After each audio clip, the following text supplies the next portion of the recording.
एक देखिए वो है भंडारा थोड़ा सा दूर पे, वो यहाँ पर लखनऊ में एक त्योहार की तरह सेलिब्रेट किया जाता है। और हर कोई बड़ा छोटा इस पे नहीं है, इसमें यह है कि बस प्रसाद ग्रहण करना है किसी भी तरीके से।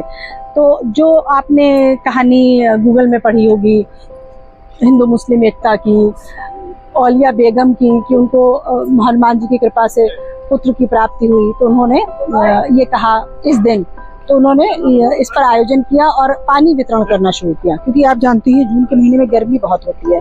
तो उन्होंने पानी वितरण से ये परंपरा शुरू की थी और अब ये बहुत बड़े भोज में परिवर्तित हो गई है। पूरा लखनऊ शहर भक्तिमय हो जाता है और कोई ये नहीं कि मतलब हमको खाना नहीं है, हमें फ्री का नहीं खाना है। हर कोई गाड़ी रोकता है जो जिस साधन से आता है, पैदल आता है, और वो ये कहता पाया जाएगा कि अरे रुकिए प्रसाद ग्रहण कर लें, 1 मिनट रुको प्रसाद ग्रहण कर लें। रिक्शे वाला रिक्शा रोक देगा, ऑटो वाला ऑटो रोक देगा, बहुत बड़ी गाड़ी वाला अपनी गाड़ी रोक के खड़ा हो जाएगा। तो ये लखनऊ की लोकल परंपरा है। अच्छा, लखनऊ का कुछ ना कुछ संबंध तो हनुमान जी से जरूर है। मैंने जितना सोचा, मैं जितना समझ पाई वो ये, बहुत इस समय प्रचंड गर्मी है एक्चुअली में, आपको लग रहा होगा विजुअल में मैं दिखाना क्या चाह रही हूँ। मैं गर्मी के मारे थोड़ा सा अंदर को छुप जाती हूँ। ये देखिए लोग आ गए हैं, लाइन में लग गए हैं। मैं ये मेरा अपना कैलकुलेशन कुछ इस तरह से है कि लखनऊ जो है वो अवध क्षेत्र है, और अवध मतलब अवधपुरी मतलब अयोध्या, और अयोध्या का विस्तार उन्नाव तक था, मतलब अयोध्या फैजाबाद से लेके उन्नाव तक अवध क्षेत्र है। और जब लक्ष्मण जी सीता जी का परित्याग करने जा रहे थे, जो कि बिठूर के पास एक परिहरण जगह है वहां पर हुआ था, तो वो एक रात्रि विश्राम किया था उन्होंने यहाँ पर लखनऊ में। तो लखनऊ में जब लक्ष्मण रुके, सीता रुके, तो मुझे लगता है कहीं ना कहीं हनुमान जी का भी कुछ इसमें रोल रहा होगा। और इसीलिए लखनऊ के अधिष्ठाता देवता जो है वो, मुझको ऐसा लगता है कि हनुमान जी ही हैं, क्योंकि हनुमान जी के यहाँ पर अगर आप एक सड़क पकड़ लीजिए और सीधे सीधे उसमें चले जाइए आप 10 किलोमीटर तक, तो आप ये देखेंगे कम से कम 10 मंदिर तो वहाँ पर आपको मिल ही जाएंगे। क्यों भैया पूरी नहीं मिली आपको? मिल रही है, मिली। अच्छा, एक देखिए वो एक सोसाइटी है सामने, उसमें भी हो रहा है। ठीक है, ये लोग सब खाए पिए भरे पेट खड़े हुए हैं। हाथ हिलाइए सबने, पाया भंडारा पा लिया? हो गया। अब एक देखिए ये है, ये उसका पार्ट है या मुझे नहीं मालूम। एक ये देखिए, एक ये दूर एक अपार्टमेंट के बेसमेंट में भी भंडारा चल रहा है। अच्छा, और ये है कि इसमें छोला मेन्यू बड़ा विस्तृत होता है, छोला पूरी से ले करके थोड़ा सा आपकी अगर नेटवर्किंग बढ़िया है तो आपको कढ़ी चावल भी मिलेगा। आपने क्या चेपा भाई? क्या अभी कुछ चेप पाएगी नहीं? अरे नहीं, खत्म हो गया, फिर से खत्म हो गया। तो ये हमारा विद्यालय है, यहाँ की ओर से है।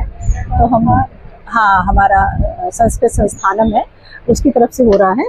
तो आपकी अगर नेटवर्किंग थोड़ी अच्छी है शहर में तो आपको ये पता चल जाएगा कढ़ी चावल कहाँ मिल रहा है, छोले भटूरे कहाँ मिल रहे हैं, शरबत कहाँ मिल रहा है, पानी कहाँ मिल रहा है। ये सब अभी देखिए गर्मा गर्म पूरियाँ आ गई हैं। अगर आप ललचा रहे हैं तो मुझे इससे कोई फ़र्क नहीं है, और मुझे तो लालच आ रहा है काफ़ी।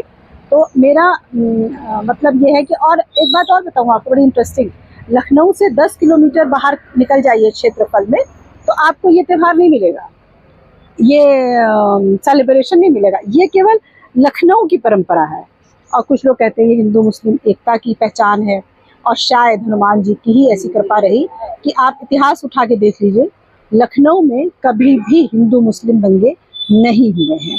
अभी मैं आपको पुराने लखनऊ की तरफ नहीं ले जा पा रही हूँ, लेकिन अगर मैं सबको पूछूंगी तो इसमें से आधे लोग मुस्लिम भी मिलेंगे, आधे लोग मुस्लिम भी मिल जाएंगे आपको, जो कि उसी शुद्ध भाव से आपको घर से चलते समय, अगर उनको वो दूर है नहीं आ पा रहे तो आपको वो याद दिलाएंगे, अरे भाई प्रसाद लेते आना आज हमारा, अरे भाई हमारा भी लेते आना। मतलब ये है। तो कभी इन दिनों में लखनऊ आके देखिए, थोड़ी गर्मी लगेगी वो होगा, लेकिन भक्तों को कुछ नहीं महसूस होता है। ये भोजन नहीं है, ये खाना किसी शादी की दावत नहीं है, ये प्रसाद है। ये प्रसाद है जिसको लेने के लिए हर जगह से लोग आते हैं और रुक जाते हैं। और मैं जानने की कोशिश करूंगी, शायद किसी को ये वाली कहानी पता हो कि औलिया बेगम ने जो है उनको जब पुत्र रत्न की प्राप्ति हुई, क्या आप तुमको पता है ये वाली कहानी की इसकी शुरुआत कैसे हुई थी बड़े मंगल की? बताओ आप। नहीं, दोनों लोग मिलकर बताइए।